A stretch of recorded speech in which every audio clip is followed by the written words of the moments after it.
역사에는 가정이 없습니다만은 어떤 작곡가가 좀 오래 살았으면 얼마나 더 좋은 곡을 썼을까 하는 아쉬움을 짙게 남기는 작곡가들이 많습니다. 우리가 보통 요절한 작곡가 하면 모차르트를 꼽죠. 35살. 정말 좋을 때. 근데 또 어떤 분은 그렇게 얘기하더라고요. 그 모차르트가 살았던 시기가 200~300년 전인데 그 당시 평균 연령이 35이었을 것이다.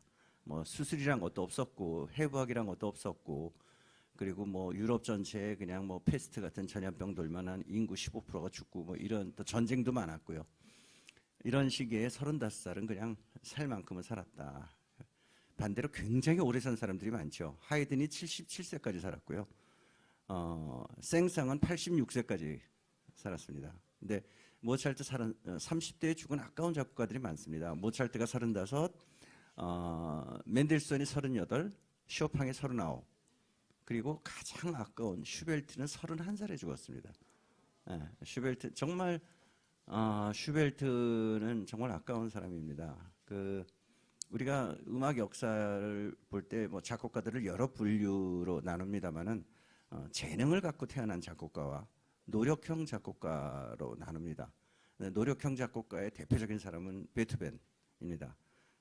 멜로디에 대한 재능은 얼마 없지만 그 얼마 안 되는 뭐 멜로디 같지도 않은 멜로디를 가지고 곡을 만들어내는 그 수법이 굉장히, 그러니까 그냥 음악을 전공하는 사람은 베토벤 그러면 그냥 존경하지 않을 수가 없습니다. 운명 보십시오. 멜로디가 뭐 있습니까? 따따따따 아닙니다.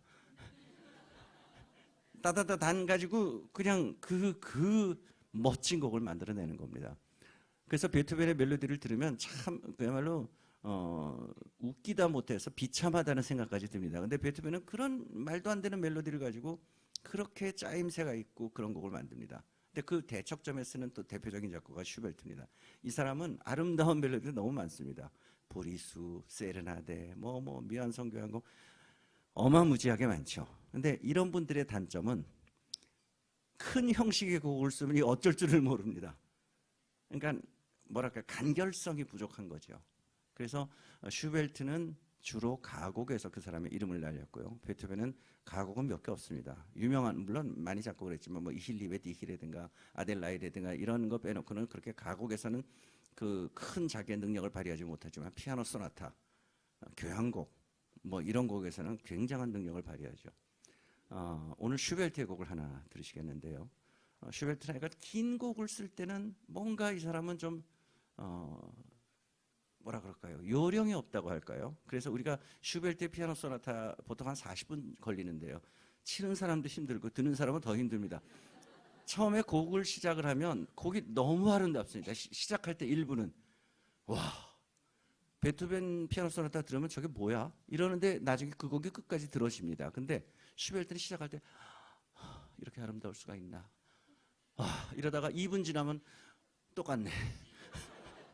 이거 언제 끝나지? 이런 생각이 듭니다. 역설적으로요. 슈베르트 미완성 교향곡이 굉장히 유명한데요. 그게 4악장까지 쓰려고 그랬다가 1, 2악장만 쓰고 못 썼습니다. 그 세상을 떠났죠. 31살에. 근데 1악장, 2악장만 25분이 걸립니다. 그러니까 3, 4악장 썼으면 분명히 50분이 넘어갔을 거고 그러면 아마 그 곡은 연주가 많이 안 되면서 1, 2악장은 상당히 아름답지만 곡이 너무 길어서 연주가 많이 되는 곡이다. 이렇게 나왔을지도 모른다는 겁니다. 그 정도로 어떤 그 댄시티, 어떤 간결성에 있어서는 약점을 노정하고 있는 그런 작곡가입니다. 제가 너무 겁을 드리는 것 같은데 그래서 이제 들으실 슈베르트 피아노 3중주곡 1번, 2번이 있는데 오늘 두 번째 곡 들으시겠습니다. 근데 1, 2, 3, 4악장 들으시면 여러분 한 10시 반쯤 집에 돌아가셔요.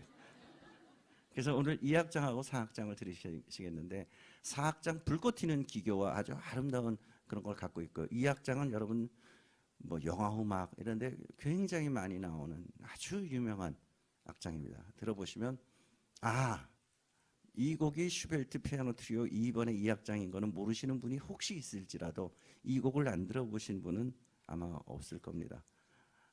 그런 아까 슈베르트의 특징을 생각하시고 근데 그런 형식적인 또는 밸런스 면에 있어서는 치명적인 약점을 갖고 있는 작곡가임에도 불구하고 우리는 슈베르트 음악을 듣습니다. 듣지 않을 수가 없습니다. 왜냐하면 워낙 멜로디가 이쁘기 때문입니다.